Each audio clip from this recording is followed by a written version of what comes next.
इस वीडियो में हम बात करने वाले हैं एक्टिव और पैसिव वॉइस के बारे में। अब एक्टिव और पैसिव वॉइस क्या होता है?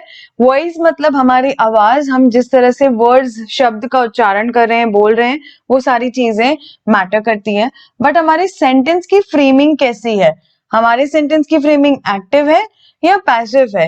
एक्टिव में जब हमारा फोकस होता है सब्जेक्ट पे कि सब्जेक्ट क्या कर रहा है, व्हाट सब्जेक्ट डज। जब हमारा सेंटेंस का स्टार्टिंग या सेंटेंस की इंपॉर्टेंस सब्जेक्ट के एक्शन के ऊपर होती है तो हम उसे एक्टिव वॉइस कहते हैं, एक्टिव वॉइस। और हम उसे पैसिव वॉइस कहते हैं जब फोकस होता है अटेंशन पे, when focus is on action. Focus कहाँ होता है? अटेंशन कहाँ होता है? एक्शन पे, कि क्या एक्शन हो रहा है वो इंपॉर्टेंट है। तो जब सब्जेक्ट पे फोकस है तो एक्टिव वॉइस, जब एक्शन पे फोकस है तो पैसिव वॉइस। ये हमें ध्यान रखना है, हमें हमेशा ध्यान रखना है जब हम सेंटेंस क्रिएट कर रहे हैं। वरना हो सकता है हम बोलना एक्टिव में चाह रहे हैं और बोल पैसिव में रहे हैं, तो जो इंपॉर्टेंस है वो खत्म हो जाएगी सब्जेक्ट की। अगर आप पैसिव में बोल दोगे तो इंपॉर्टेंस किसकी आ जाएगी? एक्शन की। और जब आप एक्टिव वॉइस में बोलना चाह रहे हो और आपने पैसिव वॉइस में सेंटेंस क्रिएट किया है तो भी सब्जेक्ट की इंपॉर्टेंस क्या हो जाएगी? लो हो जाएगी। तो ये हमें ध्यान रखना है। अब मैं कुछ एग्जांपल्स देती हूँ आपको। शी एट एप्पल्स, ये एक एक्टिव स्टेटमेंट है, एक्टिव सेंटेंस है। एक लड़की ने एप्पल खाया, या मैं उसका नाम भी ले सकती हूँ, जैसे मैंने कह दिया रीना। रीना एट एप्पल्स, रीना ने एप्पल खाए। एट यानी पास्ट, तो ये सिंपल पास्ट टेंस है। ठीक है, इसका मैं आपको पैसिव वॉइस बना के बताती हूँ।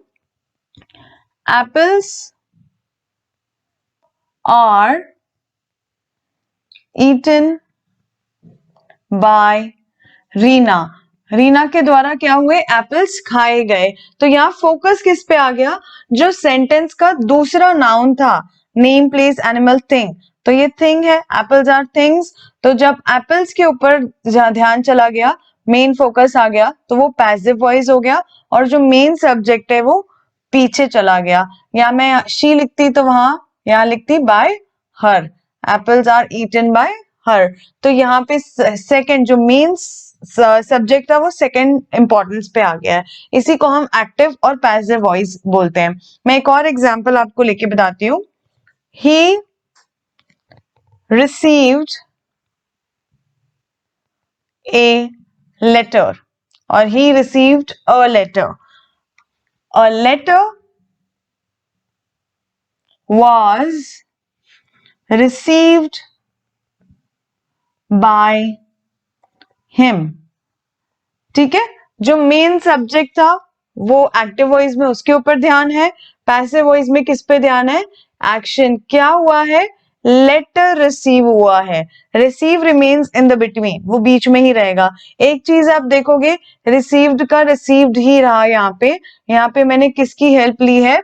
ऑक्सिलरी वर्ब की हेल्प ली है। और लेटर रिसीव्ड बाय हिम अगर मैं ऐसा लिखती तो सेंटेंस रॉन्ग हो जाता। पास्ट में है क्योंकि ईडी लगा है। मैंने कहा ना ये सिंपल पास्ट है। He received a letter, subject verb object. तो यहाँ पे हमें पैसिव में ऑक्सिलरी वर्ब की हेल्प लेनी होगी। इसलिए हमने अब तक basics parts of speech understand की है ताकि हम सेंटेंस में उसको अप्लाई कर सके। ठीक है, अब मैं आपको टेंस वाइज एक प्रेजेंट टेंस वाइज समझाते हो। प्रेजेंट सिंपल टेंस होगा तो कैसा सेंटेंस बनेगा एक्टिव और पैसिव में? एक्टिव में बनेगा आई डू माई होमवर्क। ये मैंने एक सेंटेंस लिया है, आई डू माई होमवर्क। अब मैं इसको बनाऊं पैसिव वॉइस में, ये एक्टिव स्टेटमेंट है। माई homework is done. So you can see ये एक्टिव में था, पैसिव में था। सेकंड में होमवर्क इंपॉर्टेंट आ गया है, माई होमवर्क इंपॉर्टेंट आ गया है, तो माई होमवर्क ऑटोमेटिकली सामने आ गया है। एक चीज आपने इधर देखी होगी, यहाँ बाय आपको कॉमन दिखा होगा, बट कई बार ऐसा लोग सोचते हैं कि एक्टिव में बाय नहीं लगता है, पैसिव में बाय लगता है। ये हम शॉर्टकट इस तरह से अंडरस्टैंड करते हैं।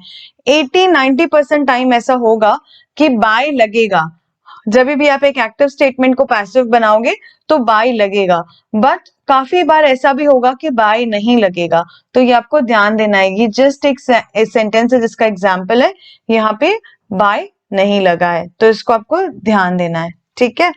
देन एक और बात करते हैं हम लोग, प्रेजेंट कंटिन्यूअस की बात करते हैं।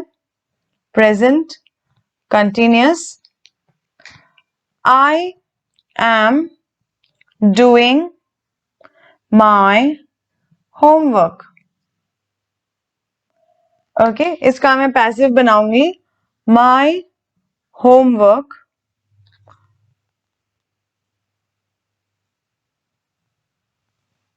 Is being done. सो यहाँ पे आप देखोगे ये एक्टिव से पैसिव में हो गया, अगेन बाय नहीं लगा है, लेकिन एक चीज कॉमन है, आईएनजी कॉमन है यहाँ पे, कि अगर सेंटेंस में आईएनजी है, क्योंकि हमने बात की थी जब भी कंटिन्यूअस सेंटेंस बनेंगे उसमें आईएनजी लगेगा, हमने जब टेंसेस की बात की थी, तो आईएनजी को आप रिमूव नहीं कर सकते हो। अगेन एक्टिव से जब पैसिव में हम जाते हैं तब हमें उस सेंटेंस की मीनिंग नहीं बदलनी है, उस सेंटेंस का उच्चारण, उस सेंटेंस का पर्पस नहीं बदल देना है, सिर्फ हमें रीशफल करना है चीजें, ऑक्सिलरी वर्ब्स की हेल्प लेके उसको पैसिव वॉइस बना देना है, जहां हमारा फोकस कहाँ होगा, एक्शन पे। ये आपको बहुत ध्यान देके लिखना है, ठीक है। देन मैं थर्ड सिनेरियो की बात करती हूँ, present perfect, that is present perfect।